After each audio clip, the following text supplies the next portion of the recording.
All right, Dr. B here, doing our demystifying the DSM, neurodevelopmental disorders, and I'm ending with adult ADD ADHD. So, confession, I have ADD. And but I also choose not to treat it with medication. So I'm going to kind of go through why and the pros and cons and how to know if you truly have ADD or ADHD. If you were diagnosed as a child, then likely it has followed you into adulthood, and that diagnosis is a little easier to say ADD ADHD. With myself, I'm almost 50. And so I grew up in the age where, my mom did not want to put me on Ritalin. It was overdiagnosed and really wasn't ever talked about. I functioned fairly average, or I felt below average. But to my parents, I could bring home C's, and that was good enough. And so I grew up believing that I was not smart. And I realize now, as I had to get a couple degrees to prove it to myself, that I am smart, and that I actually have a pretty high intelligence in areas that don't require attention. And so that feels good, but I had to do a really long journey to figure that out. And so I talked about in the child ADHD, ADD thing is making that choice of whether to treat or not to treat.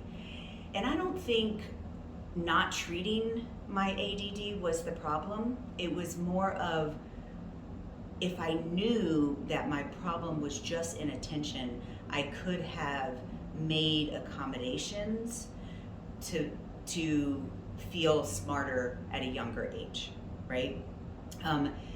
So I don't think, I wish I would have taken medication and been treated as a child. I don't think that was the problem. I think it was more of, there was no accommodations. Like, for example, I absolutely hate to read.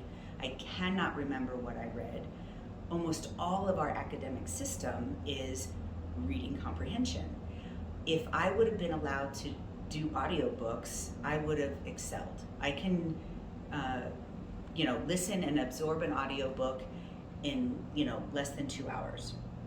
And so it wasn't an inability to learn, it was an inability to read, pay attention to what I'm reading, and comprehend what I'm reading.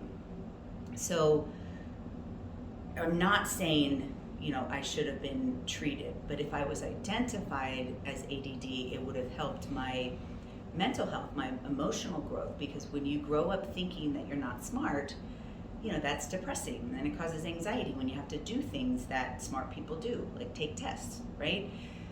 So, but on the other hand, what I'm seeing in our culture now is, adults coming and they're saying, I think they're coming in our office, I think I have ADHD, I want to start medication, I think I've had it my whole life.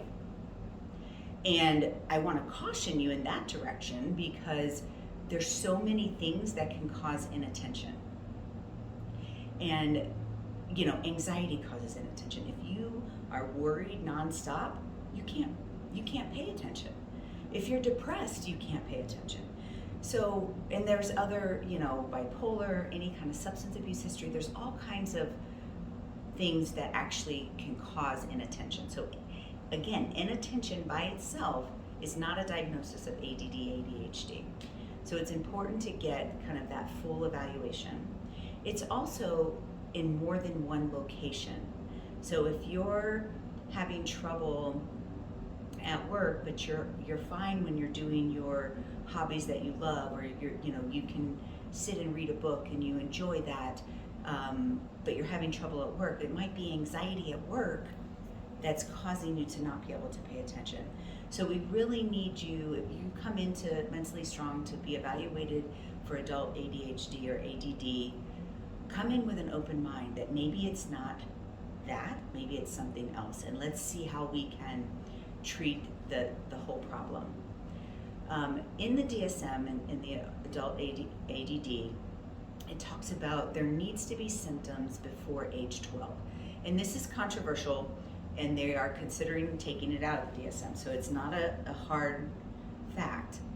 But if we think about the theory of ADD, ADHD, of an underdeveloped prefrontal cortex, you're not getting enough dopamine up to this, the prefrontal cortex is your highest level of functioning, your executive function, your ability to take in all of the information and make decisions, right? But it also has to do with the brainstem and the reticular activating system, which is your filter, right? Can you turn it off? Can you turn off the noise in the background? Are you easily distracted by things that pull away from your attention? So those are the two areas of the brain that are affected by inattention. But those areas of the brain can be affected by depression and anxiety and other types of mood disorders, or even psychotic disorders. So again, coming in with an open mind, we will ask lots of questions, do assessments. We do a cognitive assessment to see, how are you functioning, not just in attention, but in other cognitive areas. And especially in late adult, if you come in, over age 50 and you're like, I think I have ADD. No, I've never had it before. I went to college, had a successful career, but I cannot pay attention to save my life. We really need to look at more neurological. I mean, maybe we need to do an MRI. Maybe we need to, we definitely will do the cognitive assessment to make sure that there's not an actual process going on in your brain that's causing atrophy or deteriorating function in the brain. So again, it depends on what age you're coming in, what age of onset, and we definitely don't want to go directly to the Ritalin and Adderall and the stimulant medication.